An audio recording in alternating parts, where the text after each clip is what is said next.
सभी को राधे राधे, जय माता की। तो यहाँ सुबह के बज गए हैं 6 और आज है चौथा नवरात्र। तो वही यहाँ पर आ गए हैं हम पूजा घर के मंदिर में और हमने यहाँ पर सभी को, माता रानी को और सभी को, लंगूरवीर को, सभी को हमने एक एक करके तिलक लगा दिया है, गणपति जी को भी। और इसके बाद हम जोत उठाएंगे। तो यहाँ मेरी माता रानी का दरबार है, कितना सुंदर लगता है माता रानी का दरबार सजा हुआ। पूजा पाठ में भी अच्छा मन लगता है।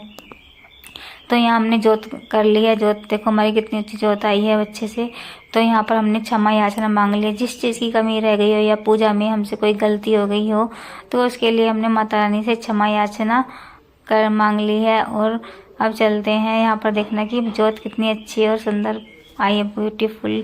तो यहाँ पर मम्मी भी आ गई हैं। मम्मी ने सभी को रोली से सभी को तिलक किया और पूजा अर्चना की और जोत बत्ती कर ली। और यहाँ पर जोत करने के बाद तो मैंने भी अपने माथे पर रोली का टीका लगा लिया है, क्योंकि भी पूरे नवरात्रे चल रहे हैं तो माता रानी का टीका लगाना तो अच्छा लगता है। तो यहाँ पर पूरी ही सारी ही पूजा पाठ हो गई बहुत ही अच्छे से। माता रानी ने हमें दर्शन दिए हैं। देखो कितनी अच्छी जोत आ गई है। और क्षमा याचना करते हुए बोलो सच्चे दरबार की जय। यही जयकारा लगाते हुए हमने जल का जो लोटा है उसे लेकर चलते हैं सिलाने के लिए, कि हम अपना जल एक तुलसी के पौधे में डालते हैं। और इसी में ही हमने जौ बो रखे हैं। तो आप देख सकते हैं घर में चिनाई चल रही थी तो धूल मिट्टी से भी तुलसी भी ऐसी हो गई है। और तुलसी में देखना कि कितने नन्हे नन्हे से जौ निकल कर तैयार हो गए हैं। बहुत ही हरे हरे लगते हैं, बहुत ही अच्छे लगते हैं। आपको तो पता ही है कि मुझे पेड़ पौधे लगाने का कितना शौक है। तो मुझे ऐसा लगता है कि सारा दिन यहीं पर ही बैठे रहें। तो कैसे लगे मेरे गमले में तुलसी के जौ, कमेंट्स करके ज़रूर बताना। बहुत ही अच्छे लग रहे हैं, नन्हे नन्हे हरे हरे पौधे देख सकते हैं आप। तो पूरा दिन व्यतीत व्रत रखने के बाद शाम को चलते हैं, कुछ खाना पीना बना लिया जाए व्रत का। तो यहाँ पर मैंने आलू काट लिया, हरी मिर्च काटी है और साथ में कुट्टू का आटा है। तो कुट्टे को आटे को मैंने छान करके साफ़ कर लिया है और एक टिफ़िन में डाल करके इसमें हरी मिर्च डाल दें काट के। और व्रत का जो नमक होता है सेंधा, आधी चम्मच के करीब वो डाल लिया है। और इसे हम पेस्ट को अच्छे से मिला करके तैयार कर लेंगे, थोड़ा थोड़ा पानी डाल करके। इसी तरह से कुट्टू की पकौड़ी अच्छी लगती है, लेकिन जब घर में जब कुट्टू की पकौड़ियाँ बनती हैं तो रोटियाँ कोई भी नहीं खाता है।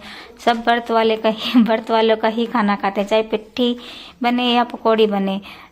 तो यहाँ पर मैंने सभी के लिए पकौड़ियाँ बना ली हैं। और पिट्ठी बनती है तो सभी पिट्ठी भी सभी खाते हैं, रोटियां नहीं खाते, कि जो व्रत वाले खाएंगे वही हम भी खाएंगे ऐसे ही होता है।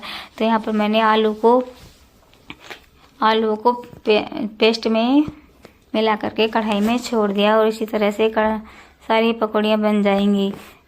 तो भाई वीडियो अच्छी लगी हो तो लाइक और सब्सक्राइब करना बिल्कुल भी नहीं भूलें। इसी तरह से हम आप लोगों के लिए नई नई वीडियो लाते रहेंगे। और देखना कितनी खस्ता और क्रिस्पी पकौड़ियाँ बन करके तैयार हो गई हैं। तो ये सबसे पहले हम माता रानी को ही भोग लगाने के लिए जाएंगे।